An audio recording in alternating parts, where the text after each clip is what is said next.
Our top story this hour, the financial crisis in Greece has taken a violent turn today as angry protesters take to the streets and clash with law enforcement.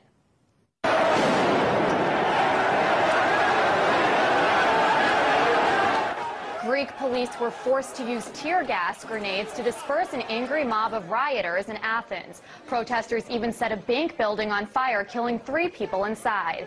The chaos comes amid a 24-hour nationwide strike that left thousands of flights grounded, shut down ports, schools, and even left many hospitals understaffed. Could those powerful images unfolding in Greece ever become a reality here in the United States? Here to talk to me about that very topic is Gerald Celente, director of the Trends Research Institute. Mr. Celente, you've said frequently that the United States is heading towards a financial crisis. Do you think what's happening in Greece right now is what's going to happen here in this country too? It's not only going to happen in America, it's going to happen in most of the world. We have talked about this for months on end. You saw it's the second American Revolution has already begun. It began in 2009 on April 15th with the Tea Parties and the tax protests. They were laughed at by the major media. And then we saw it again in July of 2009 on the 4th of July, when hundreds of thousands of people took to the streets. We saw it at the protests for health care reform. We saw it when over 1 million people, nearly 1 million people, marched on Washington on September 12th of 2009. This is going on worldwide. The people are protesting. The Greek tragedy is merely another chapter in the protests against the too big to fails. Is there anything in the Greek system that's different from the United States economy that could keep that from happening here? Well, the difference is that the United States could print its own money for a while, where the Greeks don't have that option. But and of course the Greek people have caused their own problems as well, just as the Americans by overspending and theirs with their pension and tax cheating. But the overall reality is that the people are seeing what is this bailout all about and who is responsible for funding it. And it's falling on the backs of the people, just like in America, where they've taxed the people to bail out the too big to fails. Let's call this Greek bailout what it is. It's bailing out the European and the American banks that made big bets on Greek bonds that they're afraid are going to go belly up. And the people don't want to shoulder the burden, and we're going to see these kind of tax protests and revolts go worldwide.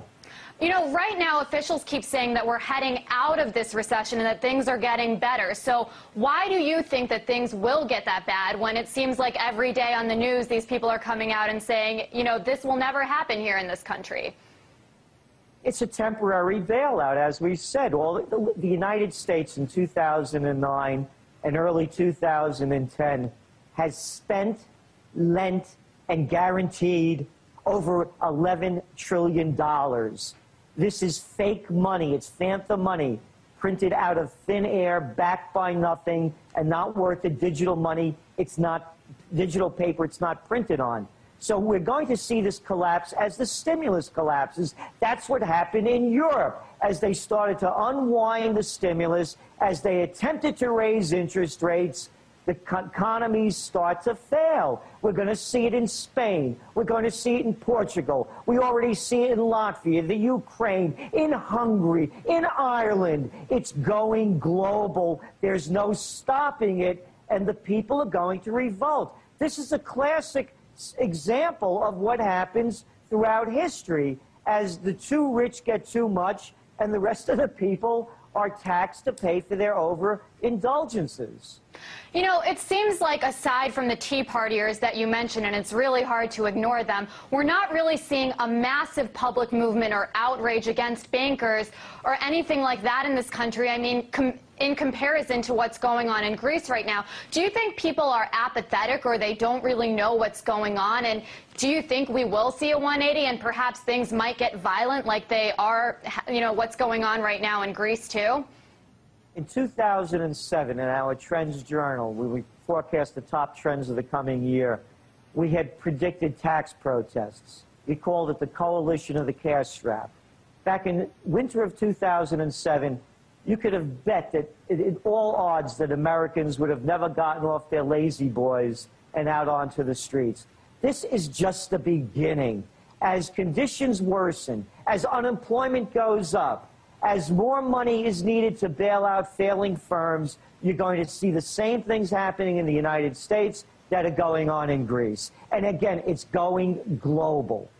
Mr. Celente, you're clearly pretty good at predicting things, as you just pointed out. What's going to happen next, and when will this collapse hit American society, as you said? Look at our top trends for 2010. One of them is the crash of 2010. We had forecast in December of 2009 and make that the global economy was going to collapse, and one of the primary reasons behind it was going to be a currency crisis. It's underway. They can't stop it from happening. What is the, by the way, what's going on in Greece with the IMF and the Economic Monetary Union bailout, it's against the Maastricht Agreement. They're not supposed to be doing this. This is only a temporary fix. It's not going to work. So as this fails, we're going to see another crisis pile up upon it. And we're saying before the new year of 2011 begins, everyone will know that the crash of 2010 has occurred. Well, Mr. Celente, Director of the Trends Research Institute, we appreciate your analysis.